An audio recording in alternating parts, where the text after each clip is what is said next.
Mais uma vez reunidos na presença do Senhor. Estamos aqui para mais um culto de domingo, onde o Senhor Ele gostaria de continuar falando aos nossos corações. Tenho certeza que o Senhor Ele já tem transformado mentes, vidas. O Senhor já tem conduzido o nosso coração para mais perto dele. Antes de iniciar o texto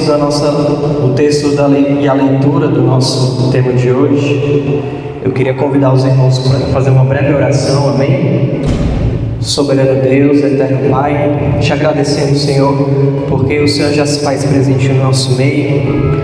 Essa canção, meu Deus, ela diz Hosana, que é uma saudação ao Rei. O povo de Israel, quando o Senhor chegou ali em Jerusalém, o saudou, cantando ao Senhor e entoando louvores, dizendo Hosana, Hosana, porque o povo começou a reconhecer que o Senhor era a esperança deles.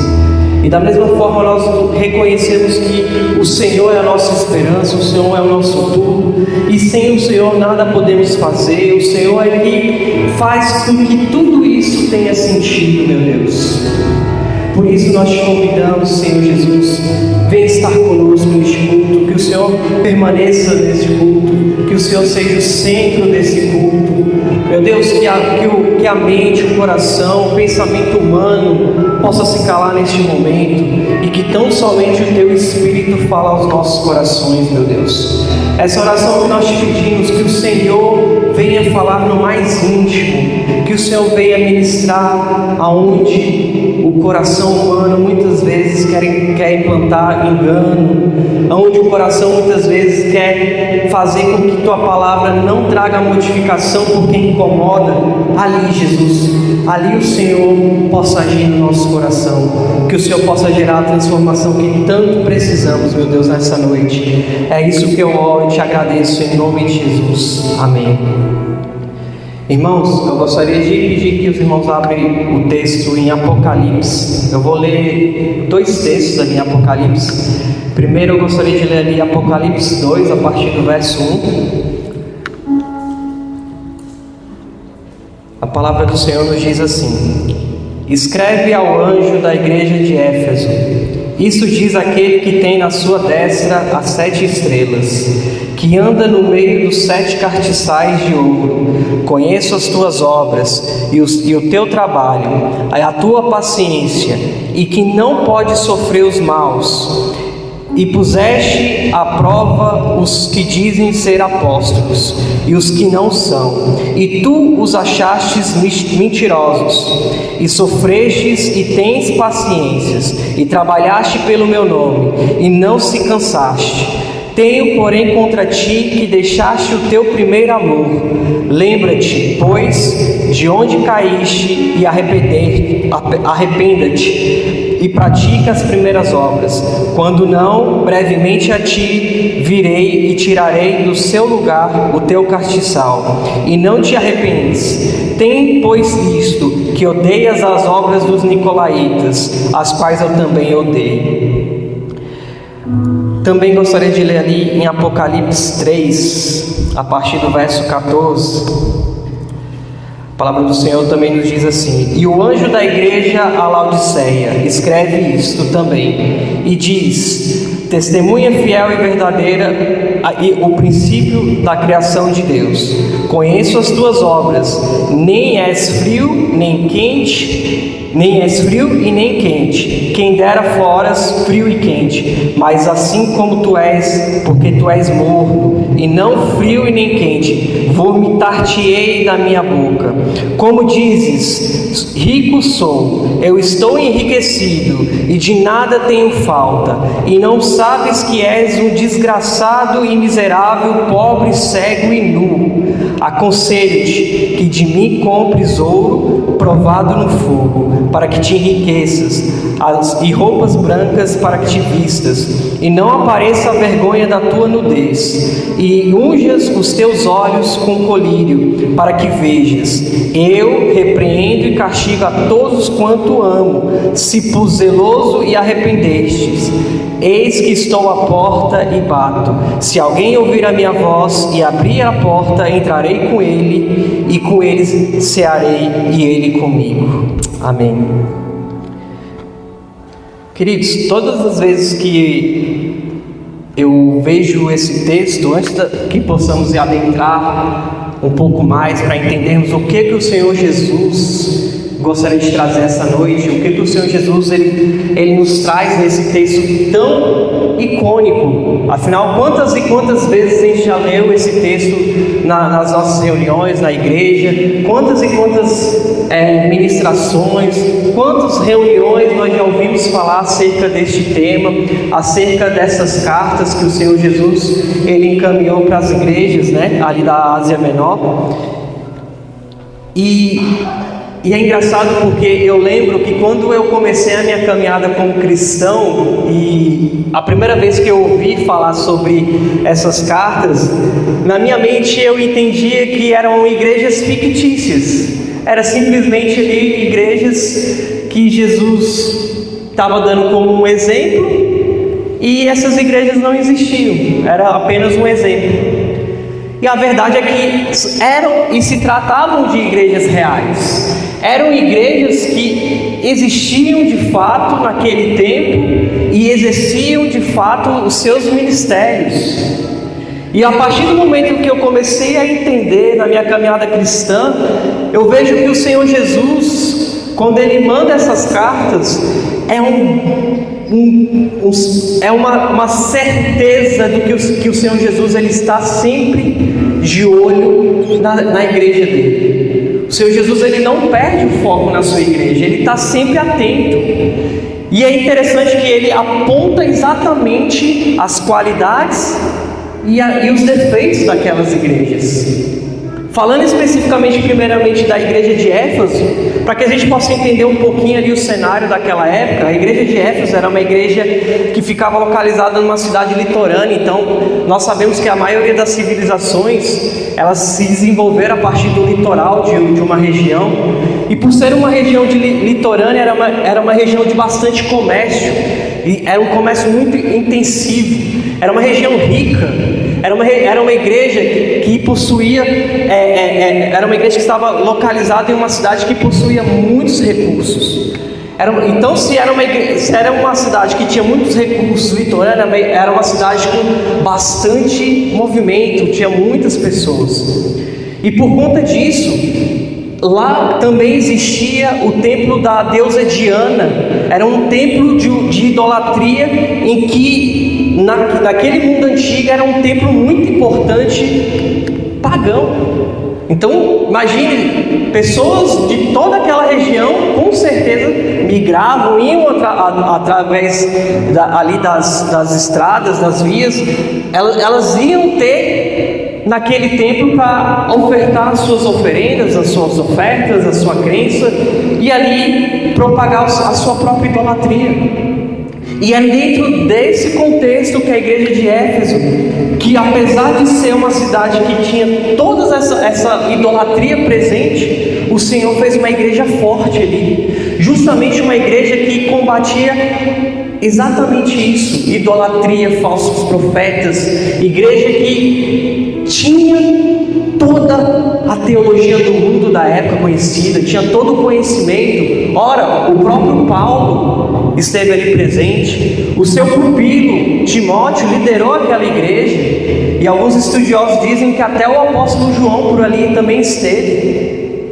Olha, era uma igreja que de fato tinha um conhecimento, ela tinha tudo, conhecimento teológico, era abastecida, ela tinha o poder e o dom da palavra, eles tinham um conhecimento aprofundado, porque o próprio apóstolo de Cristo ali estava presente com eles, e o seu discípulo Timóteo.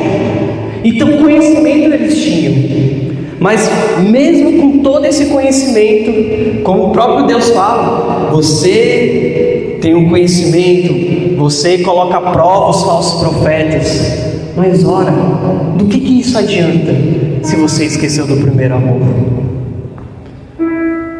Aqui nós começamos a entender o verdadeiro significado para Cristo quando Ele olha para a sua igreja. O que Cristo começa a esperar da sua própria igreja?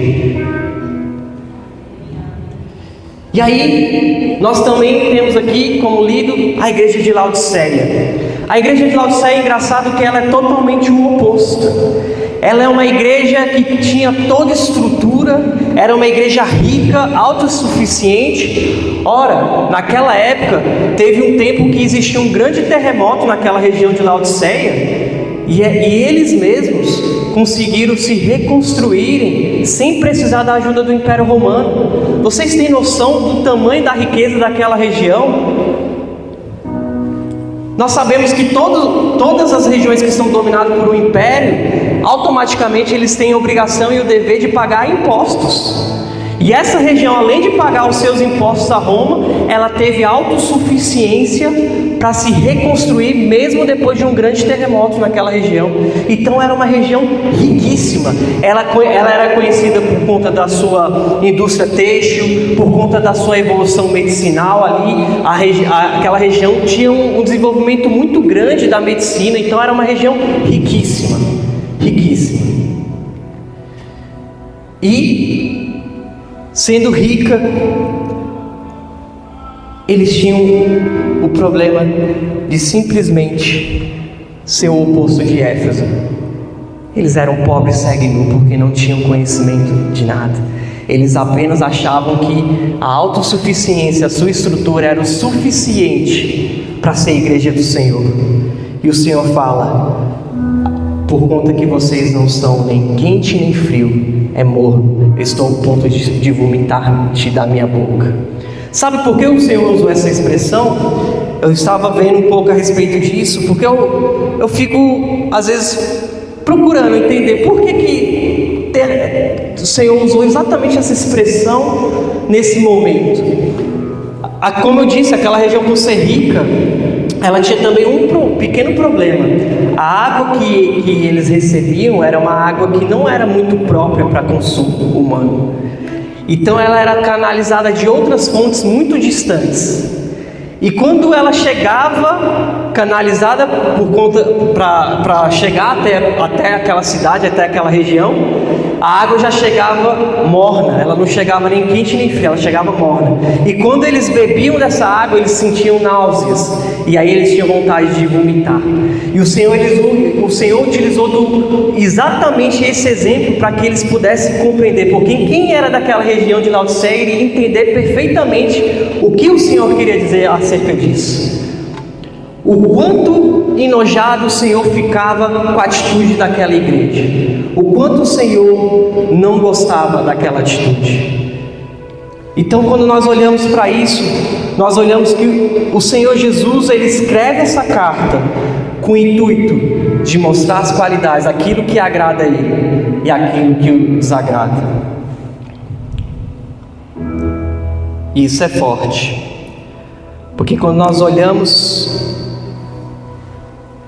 para essas igrejas, tem um outro fator. Eu estava teve um domingo que eu tive a oportunidade de estar ali no Novo Gama, e eu estava trazendo uma ministração, e eu estava comentando o seguinte: muitas vezes quando nós lemos as Escrituras,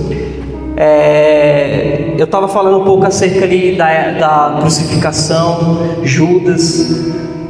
Eu estava dizendo o seguinte: quantas vezes eu olhava para Judas, eu lia sobre Judas e falava: como é que Judas teve coragem de fazer isso? Porque na nossa própria arrogância, nós olhamos muitas vezes para as histórias, os relatos bíblicos, e achamos que aquele povo, como eles puderam errar tanto, como eles puderam fazer isso e aquilo. E a mesma coisa, quando eu olhava para essas igrejas, eu falava: essas igrejas conheciam os apóstolos estavam lá com eles, os que andaram com Cristo, e mesmo assim eles conseguiam errar tanto. Essa arrogância muitas vezes toma conta do nosso coração, irmão, e nós olhamos para isso e achamos que é tão distante. Isso só aconteceu lá com Laodiceia e com Éfeso. Mas infelizmente o que nós olhamos hoje é que isso acontece até hoje nas igrejas. E entenda que igreja do Senhor, eu não estou dizendo de placa, eu estou dizendo de pessoas. Sabe por que isso continua acontecendo? Porque as placas podem ter mudado, mas o coração humano é o mesmo. O mesmo coração humano naquela época é o mesmo coração humano hoje. É o mesmo coração que tende, por sua própria arrogância, por seu próprio orgulho e vaidade, continuar cometendo os mesmos erros. E nós enxergamos isso dentro das nossas congregações, dentro das nossas igrejas. Nós olhamos e vemos igrejas que são poderosíssimas teologicamente, cheias de palavra, mas esqueceram o primeiro amor, não tem fervor nenhum. Ora, a igreja de Éfeso, ela tinha doutrina, trabalho, disciplina, perseverança, era uma igreja externamente admirável. Ela tinha trabalho, ela era ativa, todos os dias ela trabalhava, ela tinha verdade, ela tinha todas essas qualidades, mas apesar de trabalhar, eles não conseguiam desfrutar da presença de Deus. Apesar de ter verdade, eles perderam o fogo do Senhor no meio da igreja. Apesar de ter atividade, de exercer ali o trabalho, a solidariedade, de alcançar ali os pobres, as viúvas, mas eles não tinham relacionamento com o Senhor. Eles não tinham relacionamento. E do que adianta? Do que adianta? Tiago já falava: o que é a graça sem as obras e o que é as obras sem a graça? É morto, não serve de nada.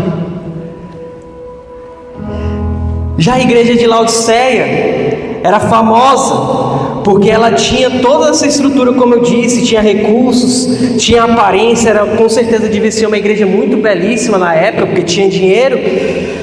Mas Jesus fala: vocês são pobres, cegos, miseráveis espiritualmente, miseráveis. Igreja, você ouve isso do próprio Cristo dizendo: miseráveis, miseráveis. E Jesus, como eu disse, Ele observa a sua igreja. Ele continua olhando a igreja dele aqui. Ele continua observando. E quando Ele olha para a nossa geração, para a nossa igreja, e quando eu falo em nossa igreja, eu falo igreja do Senhor na terra.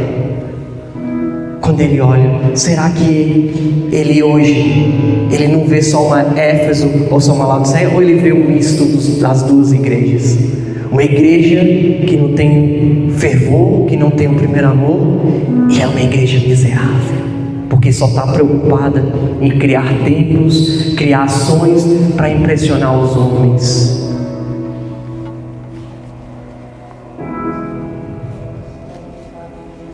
Queridos, talvez a perseguição, porque hoje nós vemos que as igrejas elas estão tão preocupadas, politicamente, perseguir, a gente está pertíssimo de começar a ser perseguido. A perseguição não é o pior das coisas, porque essa igreja aqui ela era perseguida, ela ainda era perseguida, ali pelo Império Romano, perseguiam essas igrejas. O pior e o perigo maior da nossa geração não é a perseguição, é ter igrejas que funcionam somente de aparência, mas sem a presença do Senhor Jesus, sem Jesus Cristo ser o centro. Esse é o grande perigo da nossa geração, ter igrejas que apenas funcionam, mas não tem essência, não tem o Espírito Santo, não tem o Senhor Jesus no centro.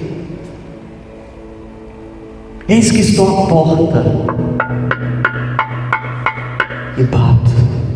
Quantas vezes, quando eu comecei também na minha caminhada cristã, ouvia pessoas falando sobre esse versículo, com o intuito de dizer o seguinte: olha, Jesus está na sua porta do seu coração, quer entrar na sua vida. Jesus, Ele quer entrar na sua vida. Sim, Jesus quer entrar na sua vida, mas esse alerta de Jesus não é para quem é lá de fora, é para nós que estamos aqui dentro.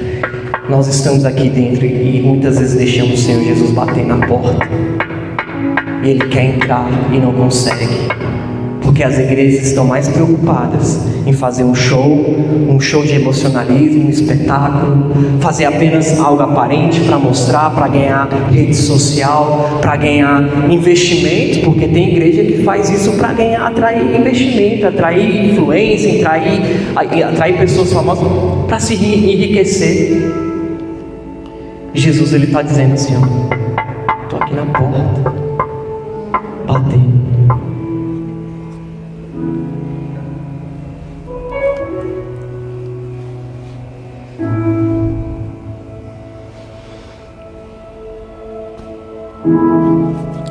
É possível viver uma vida inteira servindo o Senhor Jesus,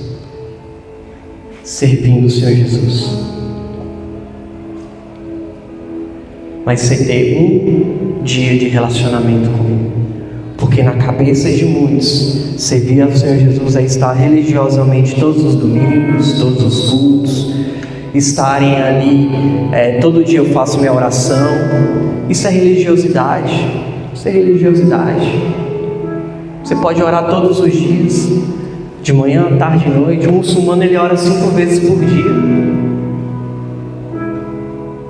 Religiosamente ele ora 5 vezes por dia. O muçulmano, ele passa um mês no Ramadã jejuando. Ele passa o dia inteiro, desde o nascer do sol até o pôr do sol, durante 30 dias, sem comer e sem beber água, durante 30 dias. É o jejum do Ramadã do muçulmano. A vida toda eles fazem isso. E a igreja do Senhor pode passar a vida inteira orando, achando que está servindo ao Senhor, orando, jejuando, lendo, mas sem relacionamento com Jesus. E Jesus ali na porta o tempo inteiro batendo.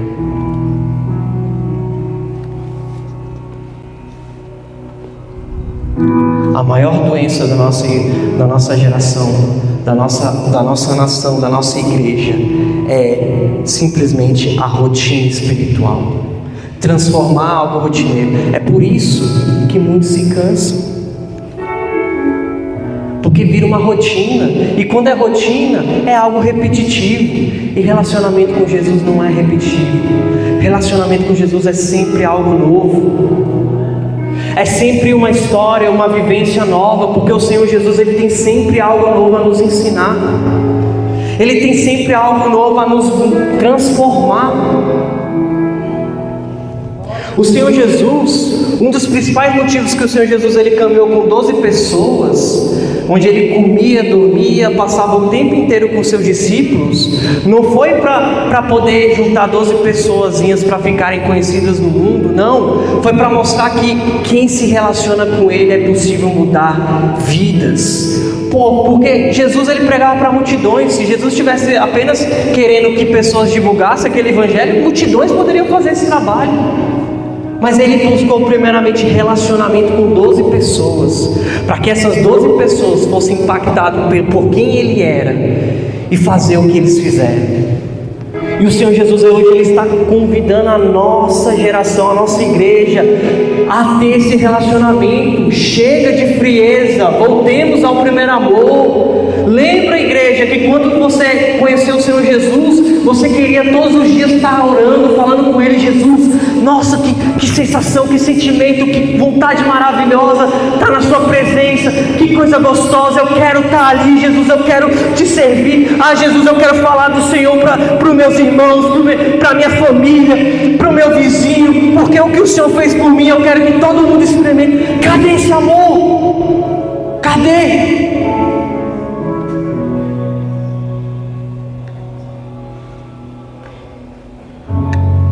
Hoje os cristãos, eles estão mais preocupados com estrutura, conforto, Laodiceia. Eu estava comentando com o Rafael nesses dias acerca de um vídeo de uma igreja divulgando que ali reservou seu espaço para poder passar a convocação da Copa do Mundo. E aí a pessoa toda orgulhosa fazendo o vídeo assim: minha igreja aqui, ó, Copa do Mundo, convocação. E aí você olha outro vídeo: a minha igreja tem área VIP. Os cristãos estão preocupados com isso. E Jesus está ali, ó. parte disso não. Eu não quero estar nisso aí não. Igreja, Jesus, Ele não é convidado, Ele não é visitante, Ele é o centro, Ele é tudo. Ele é o centro, Ele é o centro. Ele não está aqui sentado no banquinho olhando, Ele está aqui passeando e transformando os nossos corações, nossa vida, porque Ele é o centro. Isso aqui não tem sentido. Eu não sairia da minha casa, você tenho certeza que não sairia da sua casa todos os domingos, se fosse apenas para poder olhar pessoas cantando, uma pessoa falando. Algumas igrejas aí tem um break off, né? Tem lá o café, tem lá tudo lá liberado na área VIP. Tenho certeza, se você ama Jesus, você não ia para a igreja para isso.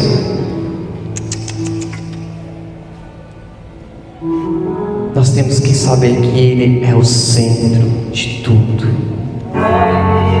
O centro.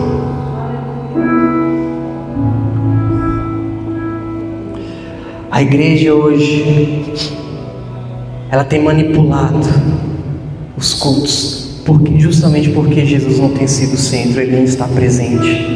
Então a presença de Deus tem sido modificada por performance. A presença de Deus é performance, emocionalismo barato, intimidade com Deus tem sido substituída por agenda. Porque tem que ter o culto disso. O Senhor só quer joelhos dobrados e falando com Ele. Relacionamento, no simples. O Evangelho e o nosso Cristo, Ele não é simplista, Ele é simples. Simples em essência. Relacionamento. A devoção é por aparência. Tem gente que está cantando, mas não tem mais temor. Tem gente que prega, mas perdeu a essência da cruz. Tem gente que frequenta cultos, mas o coração permanece distante do Senhor. O maior perigo, igreja, não é você sair da igreja, é você estar dentro da igreja e não ter relacionamento com Jesus. Porque lá fora, eles estão lá fora. Igreja, está chegando o dia, do jeito que as coisas estão, a gente não vai ter que evangelizar mais lá para fora não, a gente tem que evangelizar dentro das próprias igrejas. A gente está tendo que evangelizar dentro da própria igreja do Senhor, porque o evangelho não há mais.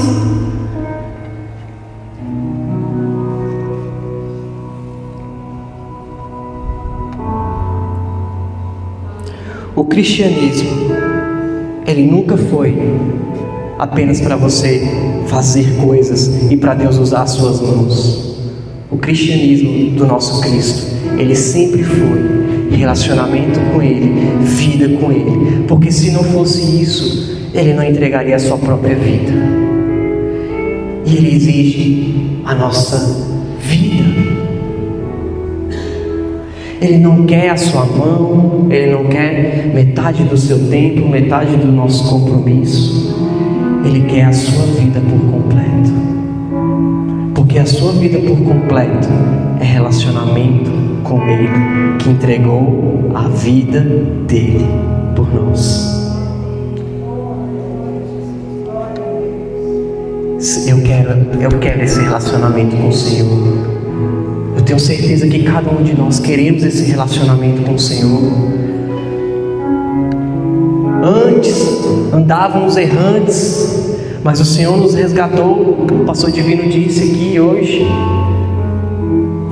que os caminhos do Senhor não são os nossos caminhos, justamente porque os nossos caminhos nos levavam à perdição, e quando Ele nos resgatou, Ele colocou nos seus caminhos. E se queremos caminhar por este caminho, é necessário que nós o conhecemos. Não tem como conhecer o Senhor Jesus sem relacionamento, sem Ele ser o centro da sua vida, sem Ele ser o centro do seu querer, sem Ele ser tudo na sua vida, sem ser o desejo do seu coração. Se há ainda coisas que estão à frente do seu coração, do nosso coração, isso não vai permitir você alcançar esse relacionamento. Jesus, quando alguém falava, deixa eu te seguir, o que Jesus falava? Larga tudo e venha.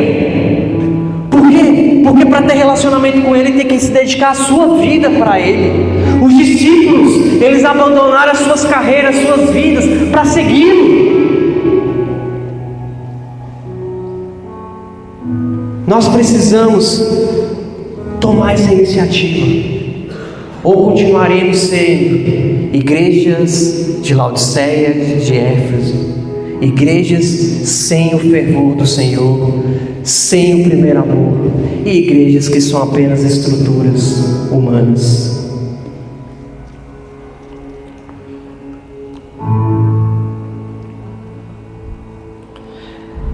Essa passagem, eis que estou à porta e bato, quando nós começamos a compreender a profundidade disso, é um dos versículos mais fortes e ao mesmo tempo infelizmente triste, porque é uma realidade para nós, para nossas vidas. Jesus batendo na porta e a igreja funcionando como se estivesse tudo certo, e Ele ali do lado de fora. E aí a igreja de hoje pergunta: por que hoje nós não vemos mais o agir de Deus como nós vemos nas Escrituras?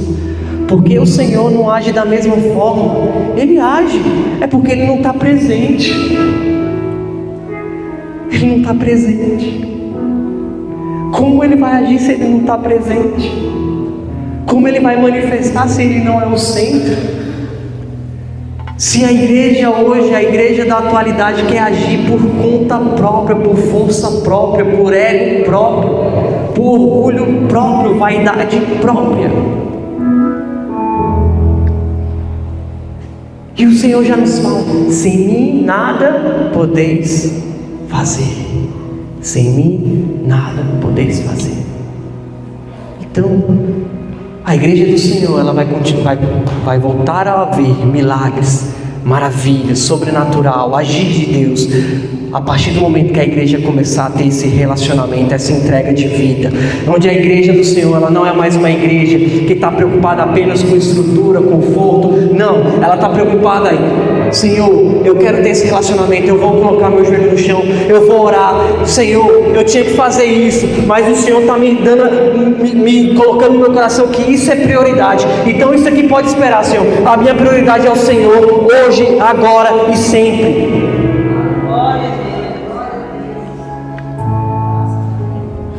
Irmãos, eu estou falando isso, mas quando eu comecei a orar para o Senhor, quando o Jordani veio me convidar a estar trazendo essa ministração hoje, eu comecei a orar ao Senhor e falar: Senhor, eu não sei o que eu vou falar, me ajuda.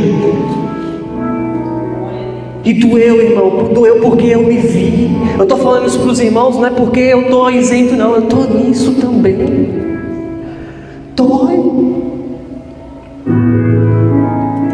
Dói saber que o meu Senhor Jesus, Ele está o tempo todo batendo e eu estou fechando a porta para Ele. Dói saber que quantas vezes Ele não foi prioridade na minha vida. Quantas vezes Jesus não foi prioridade.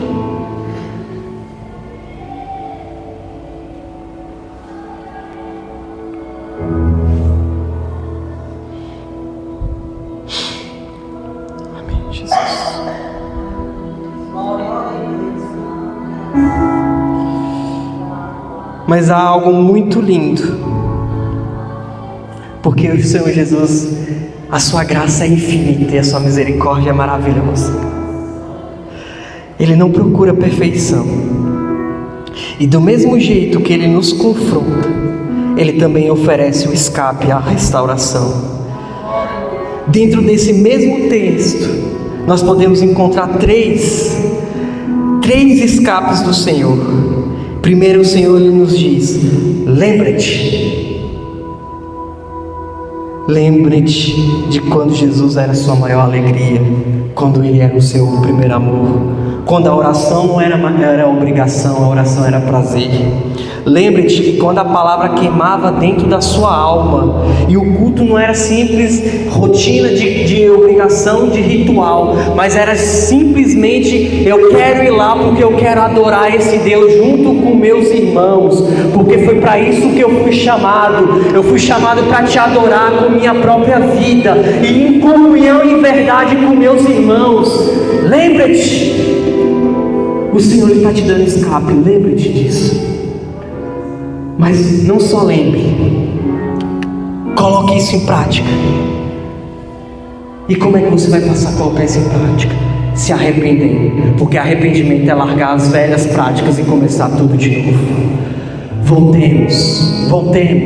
Voltemos ao primeiro amor, voltemos a esta graça, voltemos ao Senhor Jesus. Voltemos, igreja do Senhor, a Ele. Nós possamos nos arrepender. Esfriamento espiritual não é algo pequeno, porque nós fomos criados para amar a Cristo acima de tudo.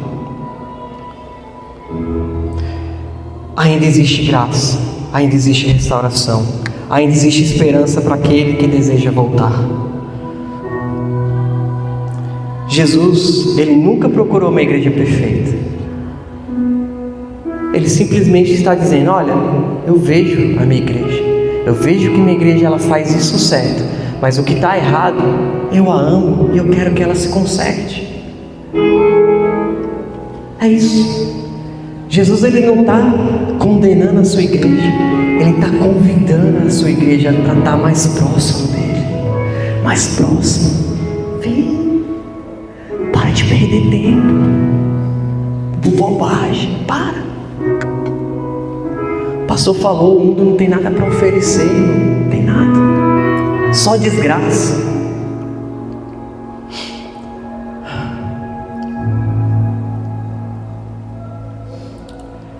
Cristo, Ele fez tudo isso conquistado na obra da cruz.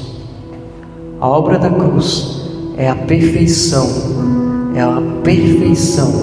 do amor do Pai para a tua igreja. Tudo. E é incrível, irmão, porque tudo já foi feito, tudo. E ainda assim, a gente não usufrui dessa intimidade. Tudo já foi feito e ainda assim, nós negamos essa intimidade. O coração humano presente em Éfeso, em Laodiceia, é presente nos dias atuais. Ele nos afasta do Senhor, o nosso erro. A cruz é tão perfeita que ela ensina justamente o que nós precisamos fazer. Não mais eu, Cristo vive em mim. Crucifique-se, se crucifique. A nossa oração todos os dias tem que ser: Senhor, não mais eu, não o Bruno não presta, o Bruno não adianta, o Bruno só erra, o Bruno só falha. Morre, crucifica Jesus, crucifica, porque enquanto esse Bruno aqui viver, não adianta, eu não tenho relacionamento. Vive em mim, Jesus, vive em mim, viva em mim, Jesus. A obra da cruz ela explica tudo.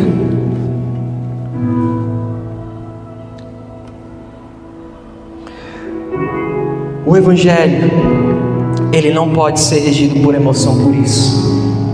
Porque a partir do momento que é regido por emoções, como é fabricada falsas emoções hoje que nós vemos por aí, é raso. É impossível a igreja se manter de pé. É impossível a igreja continuar fazendo a vontade de Deus. É impossível Jesus ser o centro da igreja se a igreja continuar com esse evangelho raso. Emocionalismo duro, barato. Sabe por quê, igreja? Eu já fui de igrejas que tem esse viés. Eu saí daquele culto, eu achava que eu sou Pedro agora, eu vou sair agora dando tabefe, falar para 5.000 homens que nem Pedro, vocês que crucificaram a Cristo. Eu saía desse jeito. Agora ninguém mais me segura. O inferno agora, onde eu pisar, o inferno agora vai estremecer. Eu saía desse jeito. No dia seguinte, estava lá eu pecando, estava lá eu errando e estava lá eu distante, porque não tinha relacionamento. Era vazio. Era vazio.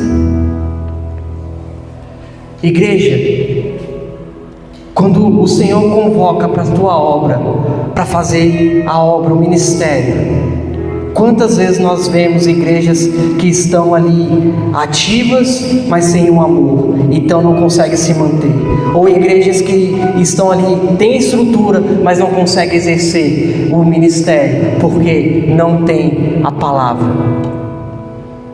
Irmãos, se for por base de emocionalismo, se for com esse evangelho raso,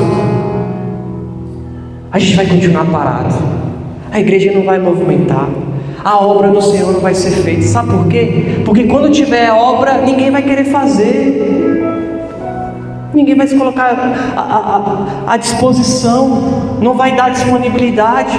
Sabe por quê? Porque não arde, porque não queima, porque não está ali.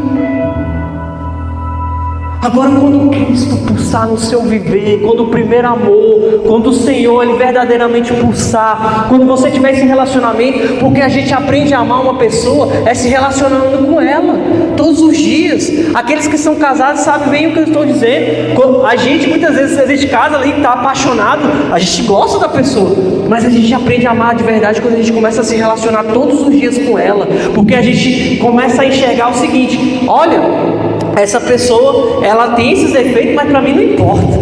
Para mim não importa. Não importa o defeito dela. Sabe por quê? Porque eu só enxergo as qualidades. Cristo, Ele faz o mesmo conosco. Ele começa a arrancar os nossos defeitos e enxergar nossas qualidades, porque Ele quer esse relacionamento conosco. Ele nos ama verdadeiramente. Ele nos ama verdadeiramente.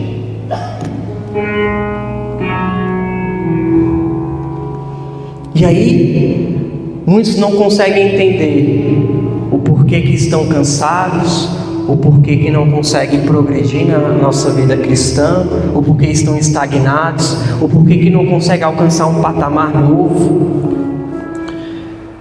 Os discípulos passaram por isso. Pedro caminhou com Jesus, andou com Jesus, e no momento mais importante, ele acabou negando Jesus. E nós fazemos o mesmo muitas vezes. Só que Pedro, ele começou a entender, porque ele passou a ter relacionamento, e não somente conviver, não somente andar com Jesus, mas ter relacionamento com Jesus. E quando ele teve relacionamento com Jesus, ele começou a entender que a vida dele não importava. Então ele não tinha mais medo. Então esse Pedro que falou para a multidão: vocês arrependei-se porque você é chegado o reino dos céus, é o Pedro de relacionamento, não é o Pedro de antes não.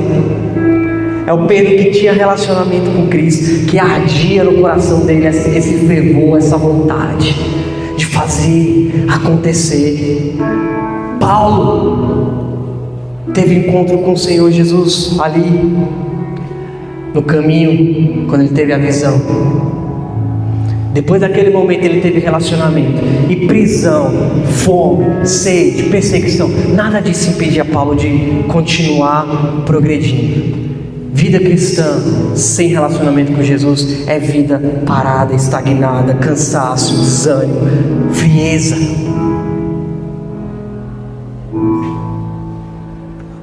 E relacionamento é conhecer Jesus. Eu leio a palavra do Senhor, sei quem Ele é, mas para relacionamento, intimidade, além de ler a sua palavra para saber quem Ele é, eu converso com Ele todos os dias por meio da oração, por meio da entrega. E aí eu começo a compreender a pessoa de Jesus.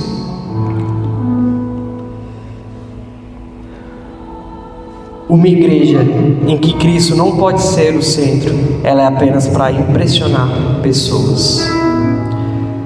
Uma igreja que Cristo não pode ser o centro é apenas para impressionar pessoas e jamais manifestará a glória de Deus. Uma igreja sem Cristo pode continuar funcionando, mas jamais continuará viva. Jamais continuará viva. Uma igreja sem Cristo, ela morre. Ela morre. Porque o Espírito morre. E a pergunta do Senhor hoje é: Jesus ainda fala? Ou será que a pergunta certa, eu ainda o escuto? Porque ele fala. Agora, se eu escuto, é outros 500. O Senhor nos convida hoje a refletir sobre que igreja do Senhor nós seremos daqui para frente. A igreja de Éfeso, a igreja de Laodiceia ou a igreja de Cristo? Eu quero ser a igreja de Cristo. Eu sei que cada um de nós aqui queremos ser a igreja de Cristo. E o Senhor nos convida para que possamos ser essa igreja.